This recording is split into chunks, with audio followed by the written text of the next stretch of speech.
तो गाइस, तो स्वागत है आप सभी का आप ही के अपने न्यूटन केमिस्ट्री क्लासेस में। तो अब हम यहाँ पे देखेंगे क्या नया टॉपिक है तुम्हारे पास में आज, जो है कि टाइप ऑफ एन बॉन्ड। तो एन बॉन्ड्स क्या होते हैं वो देखते हैं हम लोग। तो यहाँ तक हमने कुछ ओवरलैपिंग देखी थी, आखिरकार बॉन्ड बनते कैसे हैं, लूज स्ट्रक्चर वगैरह हम यहाँ तक देख चुके हैं। अब आगे हम यहाँ पे बात करेंगे, इनको ध्यान रखना कि आखिरकार सिग्मा बॉन्ड कैसे बनता है, पाई बॉन्ड कैसे बनता है, उनकी बनावट वगैरह कैसे, सारी चीज़ें यहाँ पे समझ में अच्छे से आ जाएंगी। बट ध्यान से थोड़ा देखते जाओ और इनको नोट जरूर करते जाना, जिससे तुम्हें आगे दिक्कत ना हो और आगे जब रिवाइज करना पड़े तब भी तुम्हें कोई प्रॉब्लम क्रिएट ना हो। ओके, तो चलो आप देखते हैं फिर हम इसको क्या है ये और कैसे काम करते, कैसे बनते हैं आखिरकार वो देखते हैं। तो यहाँ पे टाइप ऑफ एन बॉन्ड्स है। तो एन बॉन्ड्स यानी कि तमाम सारे बॉन्ड्स हैं, बनते कैसे हैं वो देखना है। हमने अभी एस एस, एस पी और पीपी देखा था इससे पहले वाली वीडियो में, ठीक है। अब यहाँ देखते हैं आगे चलते। तो यहाँ पे क्या है कि पी पाई ओवरलैपिंग क्या चीज़ है भाई। तो पी पाई का मतलब ये देखो, मैं तुमसे बोल रहा था कि जब भी अगर साइड वाइज ओवरलैपिंग होगी तो वहाँ पे पाई बॉन्ड फॉर्मेशन होता है। तो देखो पाई बॉन्ड का फॉर्मेशन कैसे हो रहा है एक बार देखो। यहाँ तो दिख रहा होगा एक येरा और एक येरा था। तो यहाँ पे दोनों पी हैं, ये इधर आपस में ओवरलैप कर रहा है और यहाँ आपस में ओवरलैप कर रहा है। तो अब यहाँ पी पाई बनना है ना भाई, ये भी तो पाई है, ये वाला भी पाई है। बिकॉज जहाँ पे ओवरलैपिंग जो बन रही है साइड वाइज होती है वो वहाँ पे पाई बनता है। तो है तो ये पी ऑर्बिटल ही ना, इसलिए हमको क्या बोलते हैं पी पाई। तो यहाँ देखो अगर ये आपस में ऐसे करके दिखाई दे तो ये इसका थोड़ा सा एक्सेस चेंज करके दिखा दिया हमने, इसे बोलते हैं हम पी पाई ओवरलैपिंग, ठीक है। चेंज करना काट के थोड़ा दिखा दिया ऐसे करके। अब देखो ये है पी पाई ओवरलैपिंग। अब पी पाई का मतलब क्या है, यहाँ पे एक पी ऑर्बिटल होगा एक डी ऑर्बिटल होगा, एक पी वाला और एक डी वाला। तो ये वाला पी और ये वाला डी है, कैसे पता, क्योंकि जो डंबल है वो पी है, जो डबल डंबल है वो डी है, सिंपल बता चुका हूँ ऑलरेडी पहले से। अब देखो यहाँ पे भी साइड वाइज ओवरलैपिंग हो रही है, ये भी कौन बनेगा पाई, लेकिन कौन सा है पी पाई और डी पाई वन, क्लियर। ऐसे यहाँ पे डी पाई है। तो डी पाई मतलब एक डी वाला ये रहा एक डी वाला ये रहा, डबल डंबल, एक डंबल ये रहा एक डंबल ये रहा, हो गया डबल डंबल। ऐसे अगला डी ये रहा एक डंबल एक डंबल, हो गया डबल डंबल। आपस में की साइड वाइज ओवरलैपिंग हो गई तो हम इसको क्या बोलेंगे डी पाई बॉन्ड, क्लियर हो गई। यहाँ तक बात समझ में आ गई होगी। कोई दिक्कत कोई समस्या कोई परेशानी हो तो मुझे बता दो, और अगर कोई दिक्कत हो तो कमेंट करके जरूर बता देना कि सर हमें यहाँ दिक्कत आ रही है, तो वो तुम्हारी प्रॉब्लम जो है फट आउट कर दी जाएगी, ठीक है।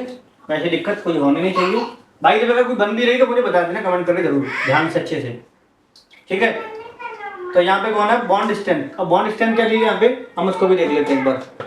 तो बॉन्ड स्ट्रेंथ यहाँ देखते हैं, यानी कि बॉन्ड की लेंथ वगैरह हम यहाँ पे उसको देखने वाले हैं। तो बॉन्ड स्ट्रेंथ यानी कि बॉन्ड की लेंथ वगैरह, तो चलो देखते हैं अभी। इन generally ordered of strength of bond, ठीक है। तो जो सिग्मा बॉन्ड और पाई बॉन्ड है तो उसकी स्ट्रेंथ जो है वो सिग्मा बॉन्ड की ज्यादा होती है, पाई बॉन्ड की वहां पे कम होती है। क्योंकि पाई बॉन्ड बनता तब जब सिग्मा बॉन्ड बन जाता है, वहां पे डबल बॉन्ड हो गया, डबल बॉन्ड हो गया तो उनकी स्ट्रेंथ जो ऑटोमेटिकली कम हो जाएगी, ठीक है। अब यहां देखो greater the extent of overlapping more will be the bond strength, ठीक है। अब आगे देखो for same valency of an, अगर वैलेंसी सेम हो तो फिर पी पाई सिग्मा जो है उसकी ओवरलैपिंग ज्यादा होगी और उस वाले की स्ट्रेंथ फिर कम होगी, इस वाले की और कम होगी। मतलब एस में सबसे कम, एस पी में थोड़ी सी ज्यादा, पीपी में और भी ज्यादा, ठीक है। स्ट्रेंथ ऑफ पाई बॉन्ड्स, तो इसमें जो 3p है 3p पाई ओवरलैपिंग से ज्यादा होती है 2 पाई ओवरलैपिंग में, ठीक है। नेक्स्ट है बॉन्डिंग इन H2 मॉलिक्यूल। तो H2 मॉलिक्यूल जो है इसके अंदर बॉन्डिंग कैसे होती है, जो मैं तुम्हें अभी बताई थी, एक हाइड्रोजन के बीच में बॉन्डिंग बनेगी वहां पे। देखो आखिरकार हुआ क्या था, हुआ ये था कि हाइड्रोजन के पास में एक इलेक्ट्रॉन था, इसका एक ऑर्बिटल, इसका भी एक ऑर्बिटल, आपस में इनके पास एक ही इलेक्ट्रॉन थे तो आपस में इन्होंने शेयरिंग कर ली, तो यानी कि अब दोनों के पास में दो इलेक्ट्रॉन हो गई, तो यानी कि इनकी एनर्जी होगी डाउन और इनकी स्टेबिलिटी बढ़ गई। स्ट्रक्चर इसका कुछ ऐसे मिलेगा तुम्हें देखने के लिए। ऐसी बॉन्डिंग अफीर के बीच में, ऑक्सीजन के बीच में बॉन्डिंग इन O2 मॉलिक्यूल। अब इनका चक्कर क्या है, देखो इनका चक्कर ये है कि एक ऑक्सीजन ये रहा एक ऑक्सीजन ये रहा, इनके अंदर इलेक्ट्रॉन जो होते हैं वो कुछ ऐसे टाइप के होते हैं, मतलब 8 होते हैं, तो 2 और 2 तो इनमें आ गए 4 5 6 7 और ये 8, एक्स इसमें भी सेम है। तो यहाँ पे देखो दोनों खाली है, इसीलिए ये आपस में ओवरलैपिंग कर जाते हैं। ओवरलैपिंग करके तो बढ़ गए आपस में, डबल डबल हो गए, तो इनकी एनर्जी कम होगी, स्टेबिलिटी इनकी और बढ़ गई, बॉन्ड बन गया उनमें। तो तभी तो यहाँ पे डबल बॉन्ड बनता है, एक ये वाला और एक इन दोनों के बीच वाला, हो गया डबल। स्ट्रक्चर देखो कुछ ऐसा दिखाई देगा तुम्हें। क्लियर? ऐसे ही N3 में देखो, तो N3 का नंबर होता है 7, तो 2 और 2 4, 5 6 और ये 7, ऐसे इसमें भी देखो हो गए 7। अब ये तीन आपस में बॉन्डिंग बना लेंगे, एक की शेयरिंग कर लेंगे। देखो यहाँ तुम्हें दिख रहा होगा, एक शेयरिंग यहाँ होगी, एक यहाँ होगी और एक इन दोनों के बीच में होगी ना, ऐसे करने के बीच में शेयरिंग यहाँ पे हो जाती है। क्लियर? चलो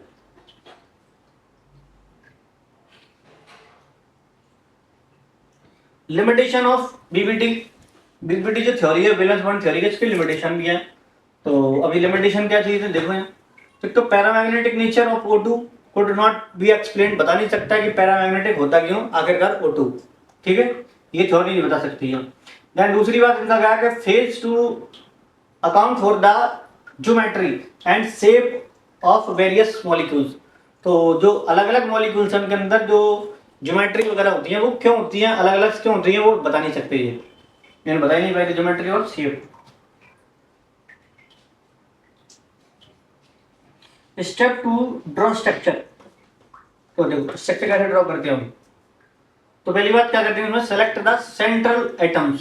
सेंट्रल एटम्स हटाएंगे पहले, जो एटम्स कम होगा वो सेंट्रल एटम होगा, सिंपल सी बात है। तो SO3 सल्फर एग्जांपल लेते हैं यहाँ पे। तो सेंट्रल एटम्स में कौन बनेगा, सल्फर बनेगा देखो। और सेंट्रल एटम होगा कौन, क्या डिसाइड करेंगे, सिंपल सी बात है, चीज नंबर कम होगा बस वही बना लेना, बाकी का तरीका और ये देख लो। तो देखो एक तो लार्ज साइज इसका होना चाहिए, दूसरी बात लीस्ट इलेक्ट्रोनेगेटिव होना चाहिए, कम इलेक्ट्रोनेगेटिव होना चाहिए, लेस इन नंबर होना चाहिए, मतलब नंबर में कम होना चाहिए, नंबर उसके कम होना चाहिए। कैन फॉर्म मैक्सिमम बॉन्ड, जो ज्यादा से ज्यादा बॉन्ड बना सकता हो उसे रखेंगे हम सेंटर में, ठीक है, ये तरीका है स्ट्रक्चर बनाने का। अच्छा दूसरी बात क्या है, draw a symmetrical skeleton of atom. तो इसका पहले इलेक्ट्रिकल उसका एक स्केलेटन बनाओ, उसका एक ढांचा बनाओ, जो एटम तुम्हारे पास में मॉलिक्यूल दिया उसके अंदर जो भी एटम्स है उनका एक पहले स्ट्रक्चर बनाओ, एक ढांचा बनाओ। जैसे भी SO3 था तो S आगे बीच में, तो सेंटर वही बन गया, बाकी के तीनों यहाँ पे आ गए, ठीक है। Calculate the total number of valence electron. तो total number of valence electron एक बार कैलकुलेट कर लो, कितने बैठ रहे हैं। तो सल्फर के अंदर होते हैं 6, तो के नंबर इसका कितना होता है 16, 2,8, 6, तो 6 इसके बैठेंगे और 6 ऑक्सीजन में, तो 3 ऑक्सीजन 18 हो गए, 18 और 6 24 हो गए यहाँ पे, ठीक है। तो इलेक्ट्रॉन पेयर कितने हैं, 2 से डिवाइड कर दो, तो कितने हो गए यहाँ 12 जोड़ा हो गए तुम्हारे पास। अब फोर्थ स्टेप में क्या करेंगे हम लोग, make a single bond using the electron pair, पहले सिंगल बॉन्ड बनाएंगे, then complete the octet of the side atoms. Side atom के पहले हम जो ऑक्टेट कंप्लीट कर देंगे atoms. If any electron pair is left, अगर कोई बच रहा है तो assign it to the central atom, ठीक है, तो सेंट्रल एटम को दे दीजिए। अब यहाँ पे सल्फर है तो इसके 6 इलेक्ट्रॉन थे, इसके बाद 6, सबके पास 6 थे, तो सबके पहले उसने 2 दे दिए, तो सबके पास 8 हो गए। अब अगर ज्यादा होंगे तो सेंट्रल एटम पे होंगे, इन वालों पे नहीं करने, बीच वाले मतलब जो साइड वाले में, जो साइड में इलेक्ट्रॉन है सेंटर वाले को छोड़ के जो साइड में है उनके ऑक्टेट दोनों पहले कंप्लीट करने होते हैं, ठीक है। अब आगे देखते हैं फिफ्थ स्टेप क्या है इसका, if the octet of central atom is not complete, use the ion pair of side atoms to make the bonds and complete the octet, ठीक है। अभी देखो यहाँ पे, तो अभी इसका स्ट्रक्चर था अपने पास, तो हमने यहाँ इलेक्ट्रॉन दे दिए थे अभी इनको डबल डबल, लेकिन चक्कर था इसमें कुछ, देखो अब यहाँ पे डबल बॉन्ड तो बन गया, ठीक है, यहाँ पे देखो डबल हो गया। अभी पहले इन दोनों के बनाए हमने, एक बार देखो ये रहा, इन दोनों के ऑक्टेट हमने पूरे कंप्लीट कर दिए। कंप्लीट इसका भी करना है हमें, लेकिन हमें यहाँ पे क्या करना है, हमें यहाँ पे डबल इलेक्ट्रॉन देने पड़ेंगे, बिकॉज इसका नंबर लास्ट में उसमें होते हैं 6 इलेक्ट्रॉन, तो एक यहाँ दे दिया उसने, एक यहाँ दे दिया, तो 2 तो चले गए, बचे कितने 4, तो उसने एक जोड़ा इसको दे दिया, हो गए इसके भी 8। अब देखो तो यहाँ पे जो एक साथ दिए हैं वहां बनता है कोऑर्डिनेट बॉन्ड। अब देखो यहाँ, अब ये जहाँ सल्फर है इसने इलेक्ट्रॉन अपने यहाँ दे दिए, किसको दे दिया, किसको दे दिया, डबल बॉन्ड यहाँ बन गया इसके पास। अब भाई जाहिर सी बात है कि हमें बैलेंस भी तो करना चारों तरफ। सल्फर के पास होने चाहिए थे 2 इलेक्ट्रॉन, मतलब 2 बॉन्ड होने चाहिए थे, तुमने बना दिए 4 बॉन्ड। इसमें एक होता है पाई, तो ये चारों तरफ घूम सकता है, इसलिए इसका स्ट्रक्चर ये भी हो सकता है, ये भी हो सकता है। कैसे? यहाँ पे तो पाई बॉन्ड है, डबल बॉन्ड में एक सिग्मा पाई होता है, मैं तो बताया था अभी। डबल बॉन्ड में एक सिग्मा एक पाई होता है, मैंने ही बताया तुम लोगों को। तो यहाँ पे तो पाई बॉन्ड है वो घूम के इधर आ गया, देखो ये स्ट्रक्चर बन सकता है। अगेन ये यहाँ घूम के आ जाएगा, फिर ये बन जाएगा, फिर यहाँ से घूमेगा तो अगेन ये बन जाएगा, तो आपस में ये इंटरमिक्स होता रहेगा, इसलिए स्टेबल है ये। क्लियर? चलो आगे देखते हैं। Assign formal charge on each atom, तो यहाँ पे हम इसका एटम के ऊपर चार्ज भी दिखा सकते हैं, यहाँ -1 +2 और यहाँ -1। ठीक है, देखो इसके पास कैसे हुआ समझना भी, +2 आया कैसे है। इसका नंबर तो 6 है, ठीक है, होना चाहिए थे कितने 8, तो देखो ठीक है 6 तो उसके पास 2 यहाँ से आ गए 8, 2 यहाँ से आ गए 10 और 2 यहाँ से आ गए 12। तो मतलब ये हुआ कि यहाँ से उन्होंने अपने जो इलेक्ट्रॉन हो वो तो कंप्लीट कर लिए, बट इसके ऊपर तो ज्यादा हो गया ना भाई, यहाँ से इलेक्ट्रॉन उन्होंने ज्यादा ले लिए ना, उसके बाद भी तो भैया केवल 2 बॉन्ड बनने चाहिए थे बस, यहाँ ज्यादा बन गए, इसको भी उसको दे दिया, इसने भी इसको दे दिया, समझ लो। तो देखो अभी क्या हुआ है कि एक बॉन्ड इसने यहाँ बना दिया, 6 थे 7 8 9 और 10, होने कितने चाहिए थे 8, हैं कितने, तभी तो डबल पॉजिटिव। तो अब आती है रोल में BSc-PR थ्योरी। BSc-PR मतलब balance cell electron pair repulsion theory. ये थ्योरी जो है इतनी इंपॉर्टेंट है कि इस थ्योरी से तुम लोग बता सकते हो कि एटम्स जो है उसका शेप क्या होगा, समझ लो। उसमें बीच में जो एंगल होगा, बॉन्ड एंगल जो होगा कितने कितने का होगा बता सकते हो। ये थ्योरी काफ़ी इंपॉर्टेंट है, और थ्योरी से कंपेयर में देखी जाए तो ये ज़्यादा इंपॉर्टेंट है, क्योंकि यहाँ से हम एग्जैक्ट फार्मूला बता सकते हैं, उसका स्ट्रक्चर बता सकते हैं हम कि कोई मॉलिक्यूल जो है उनके अंदर जो बॉन्ड बनना है वो आखिरकार कैसे बनना है। तो यहाँ पे हम बहुत सारी चीज़ें बता सकते हैं, ठीक है। तो दिया चलो समझते हैं इनको और देखते हैं। तो देखेंगे use to provide shape and electronic geometry और कोवेलेंट कंपाउंड, ठीक है। तो यहाँ हम इसका शेप और इलेक्ट्रॉनिक ज्योमेट्री हम यहाँ बता सकते हैं थ्योरी की यूज से। देखो फर्स्ट में क्या होता है, shape of a molecule depend upon the number of valence shell electron pair around the central atom. तो जो सेंट्रल एटम है उसके अराउंड में जो इलेक्ट्रॉन पेयर जो सेल्स हैं, इलेक्ट्रॉन्स हो या सेल्स हो, उनके ऊपर डिपेंड करता है उनका शेप, ठीक है, कितने नंबर हैं थे। आगे देखो number 2 point, valence shell is taken as a sphere with the electron pair localizing on the spherical surface, ठीक है। लोकलाइजिंग मतलब घूमना, प्रेजेंट होना, लोकलाइज जो बोल देते हैं हम लोग। तो नेक्स्ट है electron pair in the valence shell repel one another since they are all negatively charge.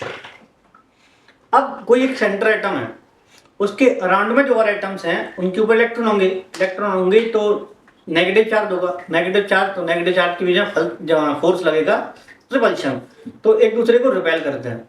तो थ्योरी अकॉर्डिंग क्या है कि कोई भी जो कंपाउंड है वो बन रहा है ना, वो कैसे बनता है कि उनके बीच में जो फोर्स लग रहा है, जो रिपल्शन फोर्स लग रहा है वो ज्यादा से ज्यादा हो, ठीक है, उनके बीच की जो दूरी है वो ज्यादा से ज्यादा हो।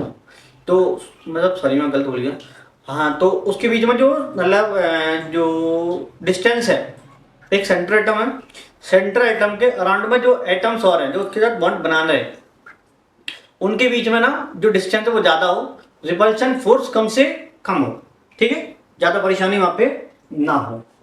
तो ये थ्योरी अकॉर्डिंग ये सारी चीजें हैं। अब वो थ्योरी जब इन पर डिपेंड करती है वो मैं तुम्हें बता दिया। अब चलते हैं आगे। फोर्थ बात यहाँ पे ये है कि electron pair occupied position in the space that tend to minimum repulsion। बताइए मैंने भी तुम लोगों को कि जो इलेक्ट्रॉन पेयर है और जो जगह घेर रहा है वो कहाँ पे घेरते हैं कि उनके बीच में जो फोर्स लग रहा है, अट्रैक्शन या रिपल्शन, जो फोर्स लग रहा है, अट्रैक्शन हो या फिर रिपल्शन हो, वो फिर मिनिमम हो जाए, मिनिमम रिपल्शन फोर्स वहाँ पे हो जाए। Lone pair occupy more space on the sphere to the sphere, मतलब गोला, समझ लो। So the order of repulsion is, अब उसका जो एक ऑर्डर है, तो सबसे ज्यादा रिपल्शन जो फोर्स लगता है वो लॉन पेयर में लगता है, उससे थोड़ा सा कम लॉन पेयर बॉन्ड पेयर में लगता है, उससे और भी कम लगता है बॉन्ड पेयर और बॉन्ड पेयर के बीच में। एलपी का मतलब यहाँ पे लॉन पेयर है, बीपी का मतलब यहाँ पे बॉन्ड पेयर है। तो जो रिपल्शन फोर्स है वो लॉन पेयर के बीच में बहुत ज्यादा लगता है, लॉन पेयर बॉन्ड पेयर के बीच में और कम लगता है, और बॉन्ड पेयर के बीच में और भी ज्यादा कम लगता है। क्लियर? इन चीजों को ध्यान रखना, छोटी छोटी चीजें हैं लेकिन आगे काम की। छठवीं बात इसमें यह है कि multiple bond is treated as a single bonding pair. अगर मल्टीपल बॉन्डेड है तो उनको हम सिंगल इलेक्ट्रॉन पेयर से हम उसको ट्रीट करेंगे, उनकी तरह उनको लेंगे। ठीक है? There is no effect of pi bond on geometry and shape. तो पाई बॉन्ड से इस पे कोई फैक्टर नहीं पड़ता है। अब देखो, तो कंपाउंड है, शेप और पाई बॉन्ड कितने कितने होंगे। तो यहाँ पे है BeCl2, इसका जो शेप है वो होगा इसमें लीनियर, पाई बॉन्ड इसमें 0 है। ऐसे यहाँ पे कौन है, O, C और H यानी कि CHO, शेप रहेगा इसका लीनियर, पाई बॉन्ड बेशक एक है, कोई फैक्टर नहीं पड़ने वाला है। CO2 है, स्ट्रक्चर फिर लीनियर है, पाई बॉन्ड यहाँ पे 2 है, कोई फैक्टर नहीं पड़ेगा। सेम चीज यहाँ पे भी है। पॉइंट टू रिमेंबर, कुछ यहाँ पे पॉइंट है जो याद करने लायक हैं। क्या है देखो, for electronic geometry both bond pair and lone pair are considered. ठीक है? देन है फॉर शेप, शेप के लिए क्या है, ओनली बॉन्ड पेयर, कौन से, only bond pair are considered. ठीक है? थर्ड बात यहाँ पे यह है कि lone pair are not a part of the shape. Lone pair इसका शेप का कोई पार्ट नहीं होता, but they can alter the shape, उसका ऑल्टर होता है। अभी तुमने देखा था ना एक सल्फर वाला स्ट्रक्चर देखा था, BSO3 वाला, देख दूसरे में चेंज हो रहा था, देखा? तो वही चीज है, उसके 3 शेप थे, तो अब उसमें एक दूसरे के ऑल्टर होते हैं, अलग शेप नहीं होता है वो, लेकिन दूसरे के ऑल्टर होते हैं। अब आगे देखो, जनरली फॉर्मूला मान लो कि AB2 है। अब AB2 में A बनेगा सेंट्रल एटम, B बनेगा इसका साइड एटम। ठीक है? तो देखो यहाँ ये आगे सेंटर में और ये आगे साइड में, इसमें क्लियर? देखो, अब देखो एक बात तुम्हें शेप दिखाई दे रही है, कैसे दिखाई दे रही है, यहाँ पे लीनियर हो गई, एक लाइन में तो है, ऐसे बोलते हैं लीनियर शेप। ठीक है? लीनियर शेप है। इलेक्ट्रॉन पेयर यहाँ पे 2 है और बॉन्डिंग पेयर यहाँ पे भी 2 है, मतलब 2 बॉन्ड है, 2 यहाँ पे इलेक्ट्रॉन के पेयर है। क्यों? क्योंकि एक पेयर इसमें होगा, एक पेयर इसमें होगा, हो गए 2। इस ज्योमेट्रिकल इसकी लीनियर शेप, इसका वो भी लीनियर है। बॉन्ड एंगल इसमें 180 का है, बिकॉज ये देखो, एक बात ध्यान रखना कि जो BSc थ्योरी है इसके अकॉर्डिंग हम एक पूरा मॉलिक्यूल जो है उसको हम एक स्फीयर मानते हैं, मतलब गोला मानते हैं। और गोला मानते हैं तो जो साइड आइटम्स हैं वो हमेशा गोले की लेयर के ऊपर, जो आउटर मोस्ट जो लेयर है वहाँ पे आपस में एक दूसरे को रखना चाहते हैं, जैसे कि उनके बीच में डिस्टेंस काफी ज्यादा हो जाए, रिपल्शन फोर्स वहाँ पे कम से कम हो जाए। अब मानो कि पूरा एक गोला है, सेंटर में उसमें एक BE रखा हुआ है, साइड पे आगे कौन, दोनों Cl। अब पूरा जो एक एंगल बनेगा एक दूसरे में, जो बॉन्ड बनेगा, मतलब बॉन्ड में जो एंगल बनेगा कितना बनेगा, 180 का बनना है वो। तो यहाँ पे ये है। ठीक है? तो एग्जाम्पल CO2 और BeCl2, इसमें लीनियर शेप बनेगा दोनों का। अब अपने पास मान लो कि AB3 है। अब AB3 का मतलब सेंटर में तो A है और B यहाँ पे हो गए कितने, 3। तो यहाँ पे जो इलेक्ट्रॉन पेयर 3 और बॉन्डिंग कितने बनेंगे, 3। लॉन पेयर इसमें 0 है, बिकॉज कोई इलेक्ट्रॉन ज्यादा है ही नहीं, क्योंकि इलेक्ट्रॉन 3 है वहाँ पे। अच्छा, ज्योमेट्री इसकी बनेगी कौन सी, ट्राइगोनल प्लेनर, और शेप इसका कौन है, ट्राइगोनल प्लेनर है। अब यहाँ देखो इसका शेप, तो यहाँ पे इसमें तुम्हें ट्राइंगल बनता नजर आएगा, एक जो कैसे करेगी ट्राइंगल बनना है, लेकिन एक प्लेन में, इसलिए उसको हम बोलते हैं क्या, ट्राइगोनल प्लेनर हम इसको बोलते हैं। जब यहाँ पे तुम्हें पिरामिड बनता दिखाई दे रहा है, ये इसका, इसमें जो बॉन्ड एंगल है होता है 120 डिग्री का, 120 डिग्री का और एग्जाम्पल इसका BE3 और SO3, ये इसके एग्जाम्पल्स हैं। नेक्स्ट है AB12, L का मतलब लॉन पेयर है सिंपल। तो यहाँ देखो, तो यहाँ पे इलेक्ट्रॉन पेयर 3 है और बॉन्डिंग पेयर यहाँ पे 2 हैं। लॉन पेयर इसमें 1 है। इसमें जो ज्योमेट्री है वो बनेगी कौन सी, ट्राइगोनल पिनियल बनेगी। और जो शेप है उसका कैसा हो जाएगा, वो जाएगा वी शेप, यहाँ इसको बोलेंगे बैंड शेप। ठीक है, देखो ये बन गया। 3 बनने चाहिए थे, यहाँ होना चाहिए था, बट यहाँ पे बॉन्ड नहीं है, यहाँ पे एक लॉन पेयर है, इसीलिए इसकी शेप थोड़ी सी बिगड़ जाती है। तो ट्राइगोनल पिनियल होनी चाहिए थी, वो ना करके इसकी बनती है वी शेप। तो यहाँ पे देखो एक बात, वी शेप यहाँ पे बनती नजर आएगी। ये तो एक इलेक्ट्रॉन पेयर है, कोई बॉन्ड नहीं बना है रखा हुआ, लेकिन वी शेप इसको बोलते हैं हम लोग, यहाँ इसको बोलते हैं क्या, बैंड शेप। बॉन्ड एंगल इसमें 120 का, 120 से मतलब कम होना चाहिए, ठीक है, क्योंकि 120 उसका मैक्सिमम है, इससे कम हो जाएगा इसमें थोड़ा सा। एग्जाम्पल इसके SO2 है और एक SnCl2, क्लियर। नेक्स्ट है AB4। अब AB4 में जो उसका हाइब्रिडाइजेशन है वो होता है इसमें sp3, ठीक है। अब यहाँ पे इलेक्ट्रॉन पेयर कितने, 4 है, बॉन्डिंग यहाँ पे 4 है, लॉन पेयर इसमें 0 है। तो इसका जो शेप बनेगा टेट्राहेड्रल। इसकी ज्योमेट्री जो है टेट्राहेड्रल, उसका शेप भी टेट्राहेड्रल रहेगा, ठीक है। एक बार चीज नोटिस करिए तुमने शायद तो, कि अगर यहाँ लॉन पेयर 0 है तो इसका शेप और ज्योमेट्री दोनों सेम ही रहते हैं, ठीक है। अगर लॉन पेयर बदलेंगे तो इनका फिर शेप बदल जाएगा। देखो, तो ये बनती है इसकी टेट्राहेड्रल शेप, ये टेट्राहेड्रल शेप ऐसी होती है। बॉन्ड एंगल इसमें 109 डिग्री, मतलब 109.5 डिग्री बोल सकते हैं उसको, 109 डिग्री 28 मिनट का होता है वैसे, जिसमें बन गया बॉन्ड एंगल, ठीक है। इसका एग्जाम्पल CH4, NH4 पॉजिटिव और HCO4, जिसके एग्जाम्पल्स हैं।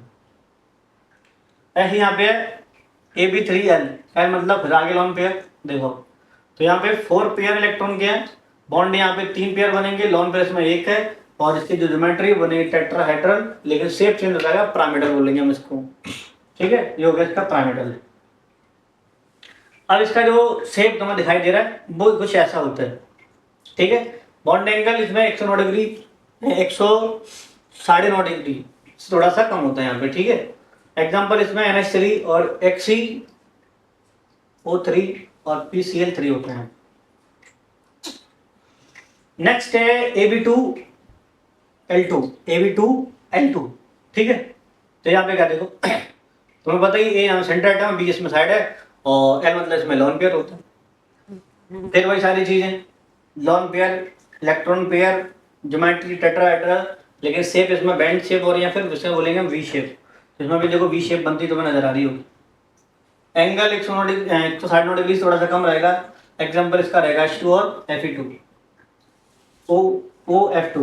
देखो इसमें ऐसा क्यों है, क्योंकि जैसे मान लो कि अभी यहाँ पे देखो, थोड़ी सी मैं दिखाऊं, इसमें सेंट्रल एटम A मतलब O है, H यानी कि B इसमें 2 है, लॉन पेयर इसमें 2 है, बिकॉज ऑक्सीजन के पास होते हैं 6 इलेक्ट्रॉन, 2 बॉन्ड बना लेगा, बचेंगे कितने, 4, तो 4 का बनेगा 2 लॉन पेयर, क्योंकि 2 इलेक्ट्रॉन का 1 लॉन पेयर होता है, तो 4 इलेक्ट्रॉन का हो गया 2 लॉन पेयर, क्लियर,